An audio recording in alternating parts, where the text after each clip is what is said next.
pacientes incluso te dicen, sí, siento algo que me oprime, que está encima mío, ¿no? Y no dolor. Entonces no esperen siempre encontrar dolor en su interrogatorio. Puede haber pesadez, tensiones, embrujamiento. Este dolor se va a irradiar característicamente al brazo izquierdo. Es lo que lo vemos, incluso en las películas vemos, ¿no? El brazo izquierdo es un infarto, ¿no? Pero puede irradiarse hacia el lado derecho, no de frente a las manos, o al hombro, o a la mandíbula, al cuello, o al epigastrio. Varias veces hemos contado la misma historia, de hecho lo hacemos en todas las clases, lo hemos dicho. Pacientes que vienen con dolor en el epigastrio, a su médico sospecha pancreatitis, úlcera perforada, gastritis, y al descartar todo eso lo mandan a su casa y el paciente luego regresa muerto. Ha pasado, ha regresado el paciente del paro con esa historia, que el día anterior lo vieron en emergencia con dolor abdominal. Entonces también puede irradiarse al epigastrio. Los síntomas con los que se acompaña esta sensación de disconfort precordial puede ser disnea, tos, mareos, náuseas, sudoración, desvanecimiento, síncope. Y muchos pacientes no vienen, ¿no? Yo diría que sí, creo que 50-50, pero bueno, muchos vienen con toda la sintomatología florida. Pero hay pacientes que vienen con uno, con dos, o vienen asintomáticos o oligosintomáticos, mejor dicho. Y eso puede ocasionar que uno se confunde en el diagnóstico, pero tiene que tener claro que pueden venir no siempre de forma con la característica típica que se describe en los libros. Antes manifestábamos dolor típico y atípico, las guías nos recomiendan que no usemos ese término. ¿Por qué? Porque nosotros decíamos, es un dolor atípico cuando asumíamos que era un paciente que no tenía problema coronario. Eso es un dolor atípico, no coronario. Pero acabamos de decir que pueden venir pacientes con un dolor coronario de presentación atípica. Y si yo le pongo al paciente dolor atípico, va a confundir. Entonces, lo que las guías nos dicen que debe ser coronario o no coronario. Si es un dolor característico, lo definiré como coronario. Y si es un dolor que creo que es coronario, pero con características inusuales, lo seguiré diciéndolo como coronario. Pienso que es coronario. ¿Sí? No pongamos típico o atípico en nuestros diagnósticos. ¿Sí? La angina pectoris, ya lo dijimos, es este dolor, disconfort o molestia retroesternal, que usualmente dura minutos, que se precipita por estrés físico, por ejercicio, generalmente ejercicio físico, pero también se puede presentar por estrés. Sí se ve pacientes que están con una noticia impactante que pueden presentar dolor. Es cierto que también cuando hay personas que tienen una noticia muy desagradable, imprevista, se desmayan y hacen una sensación de que no, me falta el aire, y eso a veces, muchas veces corresponde a otras cosas, ¿no? Nosotros decimos síndrome histérico, pero puede ser también que ocurra uno de esos tipos de síndrome coronario. Puede ocurrir en reposo, lo usual es que ocurra cuando uno está haciendo ejercicio. La irradiación ya lo hemos dicho y los síntomas característicos ahí los hemos mencionado, ¿no? Entonces el ángulo pectoris. En lo que es la fisiopatología, el miocardio va a recibir oxígeno gracias a las coronarias. La entrega de oxígeno va a depender fundamentalmente del flujo coronario. En un caso en el que el paciente tenga la necesidad de aumentar la entrega de oxígeno, repito, cuando el paciente necesita que se entregue más oxígeno a la economía, uno de los mecanismos compensatorios o el más rápido mecanismo compensatorio es aumentar el gasto cardíaco, aumenta la frecuencia y la contracción muscular del miocardio, y eso hace que se entregue más oxígeno al resto de la economía. Pero el corazón tiene el problema de que es el que produce la contracción. Es decir, si el corazón requiriese solo aumento del gasto cardíaco, va a entregar más oxígeno, pero él mismo está consumiendo más oxígeno porque también está contrayéndose más rápido. Entonces, el mecanismo compensatorio para el corazón es el flujo coronario. Cuando el corazón necesita más oxígeno, el mecanismo que le va a ayudar a recibir más oxígeno es haciendo vasodilatación coronaria y mejorando el flujo, aumentando el flujo y mejorando la entrega de oxígeno. Hasta 6 veces más puede aumentar el flujo coronario de una persona normal. Eso se le conoce como la reserva coronaria. ¿Sí? Es importante. ¿Cuál es la conclusión de esto? Que lo importante para el miocardio es el flujo coronario. Si el flujo coronario está alterado, pues vamos a tener problemas. ¿Qué pasa en la aterosclerosis? En la aterosclerosis es la principal causa de síndromes coronarios. Lo que va a haber es una obstrucción de la luz de la arteria coronaria. Se va a ir formando una placa ateromatosa por debajo de la íntima y conforme va pasando el tiempo va obstruyendo, va obstruyendo, va obstruyendo, va obstruyendo. Va a limitar el flujo. Y cuando el corazón quiera, ya por culpa de la placa, le está faltando está careciendo de una entrega de oxígeno adecuada, cuando quiera vasodilatar no va a poder. Por tanto, es un miocardio muy propenso a tener problemas de irrigación. En una placa estable, vamos a ir viendo que los síntomas van a ser más o menos similares conforme pase el tiempo.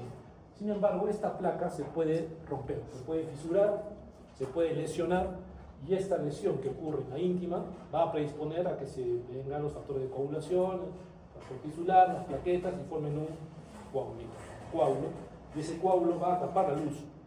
Pero además de eso, esos coágulos se desprenden con facilidad, y al desprenderse van a ir y taponan distalmente la coronaria y producen un infarto, porque hay una obstrucción completa ya. Estas son las placas inestables, las que tienen mayor riesgo de producir infartos.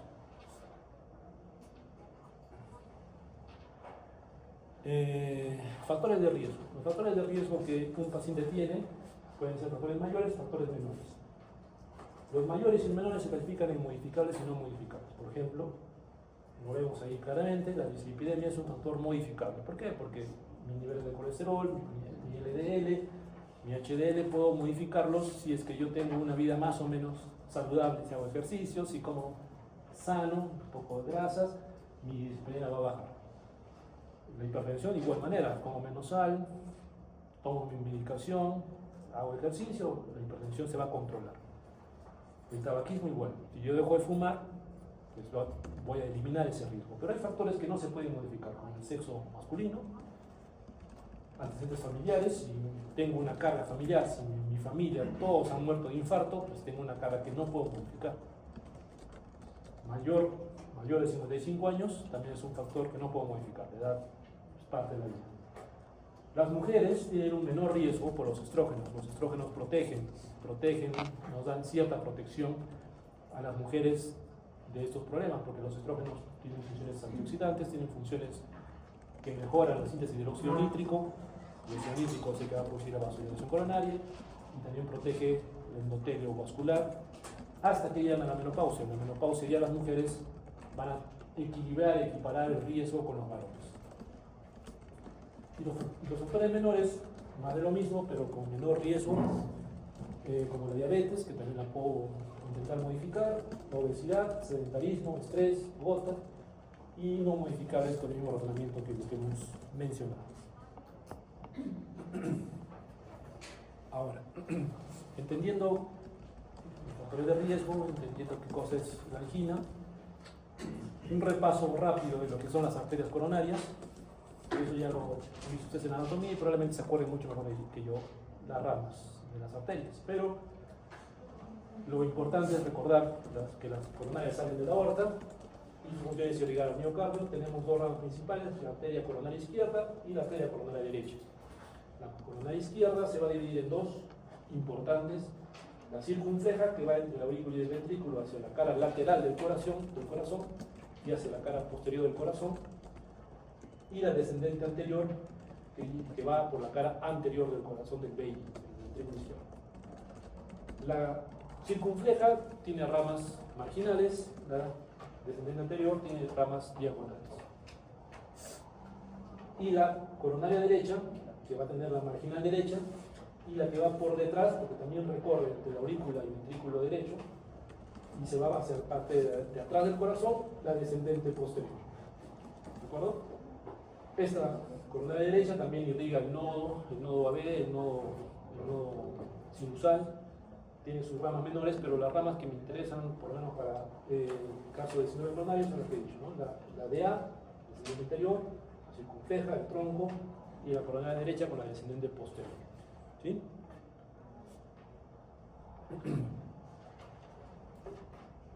Ok, ahora vamos con lo que es una angina estable e inestable y recordando la imagen que vimos de la fisiopatología.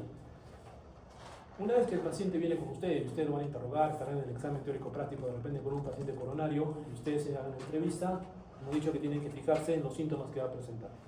No solamente dolor, puede ser disconfort, cómo se irradia, cuándo empieza, cuándo termina, etc. Cuáles síntomas acompañan y eso. Yo tengo que llegar al diagnóstico de angina estable o angina inestable. Es el diagnóstico clínico que uno puede llegar y que se les va a exigir que lleguen cuando les tenga que dar su examen, ¿no? ¿Cuándo es estable? Es aquel dolor, en este caso disconfort torácico, que presenta de manera predecible a un determinado nivel de esfuerzo y que no cambia en intensidad, frecuencia en los últimos meses. Por ejemplo, es un paciente que camina 4 cuadras cuesta arriba y le viene un dolor de nivel 7/10 que dura 10 minutos. De acá a un mes camina la misma cuesta 4 cuadras y le viene un dolor 7/10 que dura 10 minutos. Luego vuelve a caminar al día siguiente la misma cuesta y le duele 10 minutos, 7/10, luego de esas 4 cuadras cuesta arriba. ¿Sí? Es una angina estable. ¿Qué me estoy imaginando? Que la placa sea estable, que la luz de la coronaria está obstruida en el mismo nivel siempre. ¿Correcto? Este dolor cesa al reposo, el paciente descansa y le pasa el dolor, o con nitratos. Y también lo hemos mencionado en las 2 clases previas. El dolor que calma con nitratos no es diagnóstico de coronario. Hay dolores retroesternales que calman con nitratos que no es de causa coronaria. El espasmo esofágico es el más conocido. Cuando por comida muy fría o por simplemente un espasmo que pasa sin una causa aparente, el esófago se contrae, te va a dar un dolor retroesternal, tipo opresivo, tipo difícil de definirlo, aquí. Y eso calma con nitratos. Entonces, si te viene en el examen, paciente con dolor retroesternal que calma con nitratos, es sin dudas un coronario, no. ¿Sí? ¿El coronario calma con nitratos? Sí. No es el único. ¿Okay? Esto es lo que es una angina estable. Y angina inestable corresponde a todas estas anginas que el libro lo dice. Ustedes van a leer en el libro angina de reposo, angina de reciente inicio, angina progresiva. Todos corresponden a lo que no es estable. Hemos dicho que la angina estable ocurre cuando camina 4 cuadras. Bueno, en este caso puede ocurrir en reposo. Si ocurre en reposo, estamos hablando de una angina no estable, inestable. ¿Por qué pasa? Imaginemos que está descansando, está durmiendo, es 2 de la mañana, 3, 4 de la mañana, y en ese momento se fisura la placa. No depende del esfuerzo, ¿cierto? Simplemente en ese momento puede ocurrir. Entonces, una angina en reposo es una angina inestable. La angina de reciente inicio es un paciente que hacía su actividad normal, hacía deporte y todo, y de pronto, en los últimos 2 meses, empieza con una molestia precordial, es una angina inestable. O si es progresiva, lo que decíamos en el ejemplo anterior, es un paciente que sube 4 cuadras cuesta arriba a la semana, sube 3 cuadras y ya le viene el dolor, o sube 1 cuadra y ya le viene el dolor, está progresando, tanto en el esfuerzo como en el dolor. Si le dolía 7/10, luego le duele 8/10, luego 9/10 o 10/10, está progresando. O en tiempo, si le duraba 10 minutos, luego le dura 15, luego 20, está progresando. Es una angina inestable, ¿correcto? La pueden catalogar si quieren como angina progresiva, pero lo importante es que sea estable o inestable. De hecho, en las guías de la AJA, que son de este año, te dice eso. ¿Es angina estable o es angina inestable? ¿Correcto? Otros tipos de angina, que vamos a ver también, es la angina de Prince-Metal. La angina de Prince-Metal es la que se produce por vasoconstricción coronaria. Usualmente se ve en jóvenes y se ve también con drogas recreativas como cocaína, por ejemplo. Hace una vasoconstricción intensa y al haber una vasoconstricción pues le llega menos flujo, por tanto ocurren los mismos síntomas, solo que en este caso no es por ateroma, es por vasoconstricción. El tratamiento de estos son calcioantagonistas. Se le da vasodilatadores tipo calcioantagonistas, nifedipirina, qué sé yo, verapamilo y eso. Y el síndrome X es el cuadro en el que el paciente viene con cuadro de dolor, en toda la angina que hemos mencionado, toda la cardiología que hemos dicho, pero cuando uno le hace el estudio de las coronarias, están normales, no hay obstrucción, no hay espasmo. Entonces, ¿por qué está pasando? En el síndrome X el problema es distal. En la circulación distal hay una alteración en la formación de óxido nítrico y hay una hipoperfusión por lesión distal. Eso no lo vamos a ver en las coronarias. Es el mismo fenómeno, dolor, todo lo que vamos a describirlo, pero con coronarias normales. Ese es el síndrome X. ¿Ya? Ese es el examen. Bueno, llega. Presentación clínica. Los pacientes pueden venir de varias formas. Hemos descrito este tipo de pacientes que vienen con dolor en el pecho, con sudoración, típico, ¿no? Ya hemos dicho que no vamos a decirlo, pero característico. Incluso esta tiene un nombre que no lo recuerdo ahorita, es este signo de que el paciente hace puño y se lo pone en el pecho. También es característico de esos pacientes que están con dolor precordial. Pueden ser oligosintomáticos, con pocos síntomas, o síntomas que no te llevan directamente a pensar en ello, pero tienes que tener suficiente rapidez como para sospecharlo, o venir en paro cardíaco, o en shock cardiogénico, falla cardíaca, ¿no? O sea, puede venir en todo ese espectro de presentación clínica. Una vez que el paciente llega, tenemos esta presentación clínica, hemos dicho que lo que podemos hacer es interrogarlo, ver, conversar con ellos y llegar al diagnóstico de angina estable o angina inestable. Eso es fácil con lo que hemos explicado. Ahora, una vez que llega el paciente, hay que medir dos cosas inmediatamente: el EKG y las troponinas. ¿Sí? Ambas cosas deben ir casi de inmediato. El EKG debe llegar a los primeros 10 minutos y la troponina en los primeros 5 minutos desde que el paciente tiene contacto con el primer médico que lo contacta. Vamos a suponer de que acá creo que no funciona así, pero en Estados Unidos el primer contacto médico es cuando la ambulancia llega al paciente. Ahí el de la ambulancia es el que tiene que pedir troponinas, o sea, podemos sacar la muestra y sacar el EKG mientras llega al hospital. Porque eso no pasa, ¿no? Que quien te lleva al hospital es los bomberos generalmente, o tú llegas. No hay un sistema de emergencia apropiado y el primer contacto es en emergencia. Entonces, desde el primer contacto médico, en los primeros 10 minutos tienes que tener el EKG y en los primeros 5 minutos tienes que tener la troponina. ¿Sí? El EKG. Vean cómo tenemos un EKG normal. Donde quiero que se fijen es en esta línea isoeléctrica que hay en el RQ, perdón, en el RQ y en el ST. En el TQ, perdón. ¿Sí? Donde termina esta línea es donde debe empezar el segmento ST. Debe ser en el mismo nivel, es isoeléctrico. ¿Correcto? Acá lo ven con bastante claridad como el segmento ST está empezando por debajo de donde terminó el complejo segmento TQ, ¿sí? Y aquí por encima. ¿De acuerdo? Este punto es el punto J. ¿De acuerdo? Lo van a leer en los libros, el punto J, el punto J. El punto J, acá no hay punto J porque esto es normal. El punto J va a aparecer aquí. Donde empieza el segmento ST, si está por debajo o si está por arriba, es el punto J. En este caso hay infradesnivel del ST, en este caso hay supradesnivel del ST. ¿Sí? ¿Me sigue? Correcto. Una vez que el paciente tiene su angina estable, yo le hago el EKG, ya mi diagnóstico va a ser un poco más allá. Lo voy a catalogar como síndrome coronario con elevación del ST o síndrome coronario sin elevación del ST. En las guías previas, antiguas, se decía síndrome coronario con infradesnivel del ST.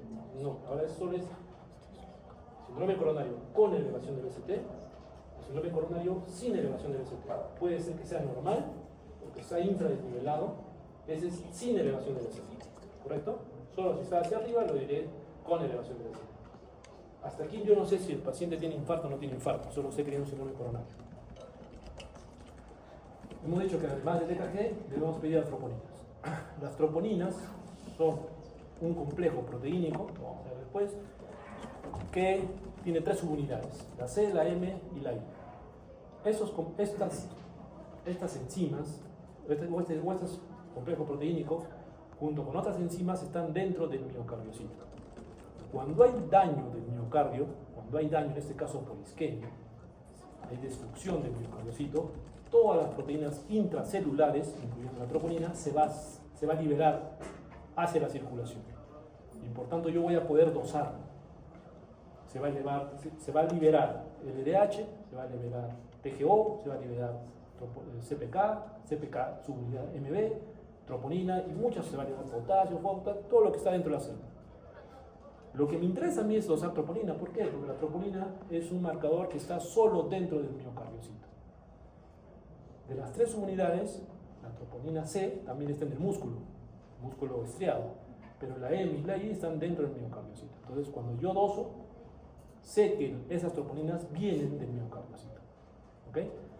Y solo se van a poder encontrar cuando ha habido daño de la célula. Por tanto, si hay daño celular, estoy hablando de infarto.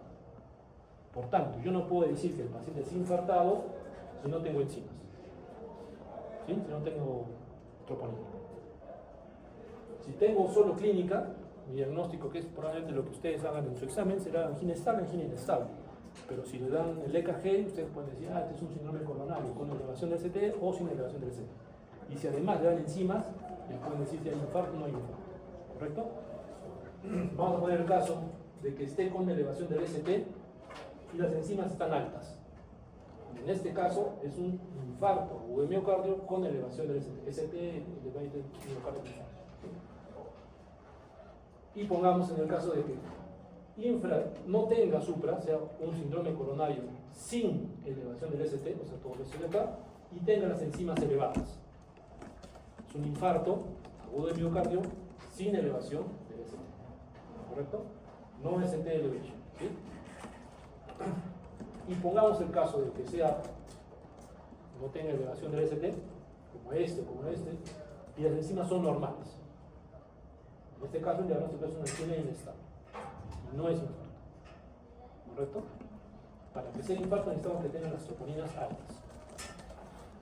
Entonces, uno no puede decirla, puede caer uno en el examen. El paciente cuando es infarto, no lo sabré hasta que no vea la troponina. ¿Sí? El diagnóstico, el concepto del infarto agudo de miocardio, que es la cuarta definición universal del infarto de miocardio, se propone que el término de infarto agudo de miocardio debería emplearse únicamente cuando existe un daño miocárdico agudo de tipo isquémico. ¿Por qué? Porque puede haber daño de miocardio agudo no isquémicos, por ejemplo una miocarditis, o por ejemplo un trauma miocárdico. Si ha tenido un golpe muy fuerte y ha habido lesión miocárdica o una desfibrilación, no desfibrilo el paciente, inicio corriente, muchas células van a sufrir y van a liberar sus enzimas. Esos son ejemplos de daño miocárdico agudo sin causa isquémica. ¿De acuerdo? Otra pregunta puede ser en el examen: ¿todo paciente con troponina es infarto? No, puede haber otras causas no isquémicas, pero necesito que tenga troponina alta para que sea infarto. ¿Correcto? ¿Qué además debe tener? Causa isquémica. ¿Y cómo encuentro esta causa isquémica? Con los síntomas de isquemia miocárdica aguda, que ya lo hemos descrito, el dolor precordial irradiado con el esfuerzo y todo ello, o cambios electrocardiográficos isquémicos agudos, o ondas U patológicas, que son cambios electrocardiográficos, o imágenes del ecocardio de que el corazón no se mueve adecuadamente, o identificación de algún trombo en la coronariografía de las coronarias. Vale decir, que para el infarto tiene que haber troponinas y clínica, troponinas y EKG, troponinas y eco, troponinas o CAT. Y en todos tienen que ir troponina. ¿Correcto? De nuevo, no todas las causas de troponina elevada son isquémicas, pero necesitamos troponinas para considerarlo infarto. Hay 5 tipos de infarto agudo del miocardio. Tipo 1, que son los ateromas, que es todo lo que estamos revisando en esta clase. El tipo 2 es por una alteración entre la entrega y el oferta de oxígeno. El corazón necesita oxígeno y consume oxígeno. Si hay alguna alteración, alguna patología en la cual no le llega la cantidad de oxígeno que necesita, pues va a haber isquemia. ¿Sí? Por ejemplo, un paciente que tenga un shock séptico, un shock neurogénico, por un tiempo suficiente, el corazón no le va a llegar suficiente flujo de oxígeno y va a hacer un isquemia. O, por ejemplo, una hemorragia intensa, que la hemoglobina baje a niveles muy bajos, 2, 3 de hemoglobina, no le va a llegar oxígeno al corazón y va a haber un isquemia. Si eso pasa es un tiempo prolongado, pues puede ser un infarto también. Tipo 2. La angina de Prince-Metal es un ejemplo de tipo 2, porque al haber vasoconstricción, pues no le llega flujo, no hay una entrega de oxígeno adecuada, hay un desbalance entre entrega y oferta y demanda de oxígeno, y hay un infarto tipo 2, ¿correcto? Tipo 3 es el que llega paciente en muerte súbita. Le llega y no te da tiempo de hacer troponinas, ni de elevar troponinas, porque la troponina, si no lo dijimos, la troponina se eleva en la primera hora. Y tú le tomas la troponina, apenas empieza el dolor, no van a estar normales todavía. A la hora empieza la elevación, algunos dicen incluso 2 horas, pero ya a la hora se puede ver la troponina ultrasensible elevada, y la troponina dura o se mantiene elevada hasta por 7 días. Quiere decir que si yo tengo un paciente en el que sospecho que ayer tuvo el infarto y lo mandaron a su casa y le toman las troponinas 2 días después, todavía lo voy a encontrar elevadas. ¿Sí? Es algo positivo de este examen, porque es muy rápido a la hora y dura hasta 7 días. ¿Sí? Entonces, en la muerte súbita, pues el paciente ni tiempo de elevar troponinas tiene, simplemente llega, ni EKG le puedes tomar, pues tiene un infarto, ¿no es cierto? Es el tipo 3. Como me encuentro en post-mortem generalmente. O si sale de la reanimación y hago cateterismo y encuentro obstrucción, pues es un tipo 3, ¿correcto? Tipo 4 es por el cateterismo. El cateterismo es un procedimiento en el que se introduce un catéter por la arteria, se llega a las coronarias y se instila una sustancia de contraste para poder ver las coronarias. El procedimiento tiene la intención de ser diagnóstico y tratamiento, pero el procedimiento en sí puede generar daño, como todo en medicina. Y si el procedimiento genera un infarto, obstruye o genera un infarto, sería de tipo 4. Para eso necesitamos que la troponina esté 5 veces por encima del percentil 99. Y el tipo 5 es el que se produce en la cirugía cardíaca. El paciente tiene su problema coronario, va a cirugía a tratar de solucionar el problema y durante el procedimiento, por situaciones no deseables, pero que son posibles, en la cirugía se produce el infarto por la cirugía. Y ese sería el tipo 5. En este caso necesitamos 10 veces el valor de la troponina por encima del 99 para diagnosticarlo. ¿Por qué? Porque puede haber daño miocárdico. O sea, tú estás en la cirugía, se va a elevar la troponina por la cirugía misma. Entonces, por eso necesitamos que esté 10 veces más para considerar que es un infarto. La mayoría lo van a ver ustedes tipo 1, ¿no? Son tipos solo para que lo conozcan. Poco probable que se enfrenten a uno de ellos hasta que tengan más experiencia en lo que es la clínica, ¿no? Ese es un EKG, cómo evoluciona en el tiempo. Vean cómo la elevación del ST es un cambio agudo, son cambios agudos. La T también se puede hacer negativa como un cambio agudo. Y luego a las horas empieza a aparecer una Q, que primero es pequeña, luego se va acrecentando y se va a mantener de por vida. Eso ya queda, la Q va a quedar. Yo puedo tener un paciente que le encuentro Qs por otro estudio que estamos haciendo, le hago un EKG y tiene Qs y ya tuvo un infarto. Algunas veces pasa que no saben que tiene un infarto, puede haber infartos silentes, que ya lo dijimos. Yo digo, ¿sabes qué, señor? ¿Usted ha tenido un infarto? No, nunca me ha dolido, no, nunca me han dicho, nunca les dolió, no, nunca me dolió, nunca. ¿Quiénes son más frecuentes? Lo dijimos, creo. Mujeres, diabéticos, más de 60 años pueden tener infartos silentes. Y no doy cuenta con la Q, eso sí va a quedar. Pero los cambios agudos, ya como en cuestión de días, ya se normaliza. El ST se normaliza. ¿Sí?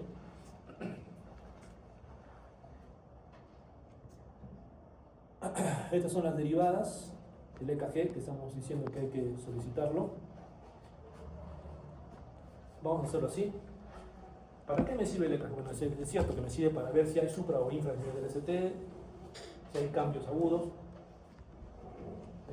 Hay cambios que no los hemos mencionado, hay otros cambios isquémicos que no los mencionamos, que no vienen a la clase C, porque son un poco más de especialidad, ¿no? Cambios taper agudas, cambios de infranivel en ciertas caras, eso lo dejaremos, pero que se centren en que los cambios con elevación o sin elevación del ST, para eso pido el EKG de 12 derivadas, Y de acuerdo a las derivadas yo puedo darme una idea en qué parte del corazón está pasando el infarto. La cara 1 y ABL, o sea la derivada 1 y ABL corresponden a la cara lateral alta. 2, 3 ABF, cara inferior del corazón. B1 y B2 septal. 3 y 4 anterior. 5 y 6 lateral. Baja. ¿Sí? Acá la mnemotecnia de SAL, SAL, septal, anterior, lateral. Y inferior, lateral alta. ¿Ok? Entonces, imaginemos. Acá tenemos un supra, ¿no es cierto? Se ve claramente un supra de nivel. B1, B2, B3, B4, B5. ¿Sí? Incluso B6. Sí tiene B6. ¿Sí? Discreto, pero tiene. ¿De acuerdo? Entonces, en este caso, el infarto sería de toda la cara lateral y anterior. ¿Sí? Es un anterior extenso. ¿Dónde estaría la lesión? En este caso. Si estamos hablando de cara lateral y cara anterior. ¿Se acuerdan de la irrigación? Un punto. ¿Dónde estaría? Estaría en el tronco izquierdo. Porque el tronco izquierdo sale la circunfleja, que es la que está alterada en la cara lateral, y sale la DA, que es toda la cara anterior. ¿Sí? O puede haber dos lesiones, una en circunfleja y otra en DA. Puede haber. Pero me doy cuenta de qué arteria está tapada de acuerdo a la cara que está comprometida. Vamos a poner que esté comprometida la cara. Vamos a poner que sea la cara solo anterior, anteroseptal, B1, B2, B3 y B4. ¿Cuál sería la arteria comprometida? La DA, ¿sí? La descendente anterior. Si por los motivos está comprometida la cara lateral e inferior, será la circunfleja que llega a la cara inferior. ¿Correcto? Entonces, de acuerdo a las derivadas que yo tengo, la alteración, puedo determinar qué arteria estamos más comprometida. Para que sea relevante, tiene que tener dos derivadas o más. No vale con que sea en una sola derivada. ¿Sí? Tiene que haber dos o más derivadas concordantes. No puede haber B1 y B6. No, tiene que ser B1 y AB, o B5 y B6. ¿De acuerdo? No vale con que sea B1 y D3. No corresponden, no son concordantes. Tiene que haber dos o más derivadas concordantes con cambios electrocardiográficos agudos. ¿Me dejo entender? La troponina ya lo dijimos, las tres subunidades. Y luego, una vez que yo hago el EKG, una vez que yo hago las troponinas, el siguiente paso, si es que hay un infarto, va a cateterismo de frente a cateterismo, porque tiene que ser ese tratamiento rápido. Pero en casos en los que haya cierta duda, que si es o no es, pues hago un eco. Me imagino que no sé si es miocarditis, la troponina está elevada, pero no sé si es miocarditis o si es otra cosa, el cuadro no está claro. Eco. ¿Sí? El eco me va a servir para ver lo que estamos diciendo. Si la cara anterior es la que estamos pensando está comprometida y en el eco veo que la cara anterior no se contrae bien, lo demás se contrae bien, pero la cara anterior está disquinética o no se mueve aquinética, pues parece un infarto, ¿no es cierto? Entonces el EKG me va a servir para ver cómo se contraen las caras del corazón. El eco. También va a haber algunas complicaciones, pero fundamentalmente para ello.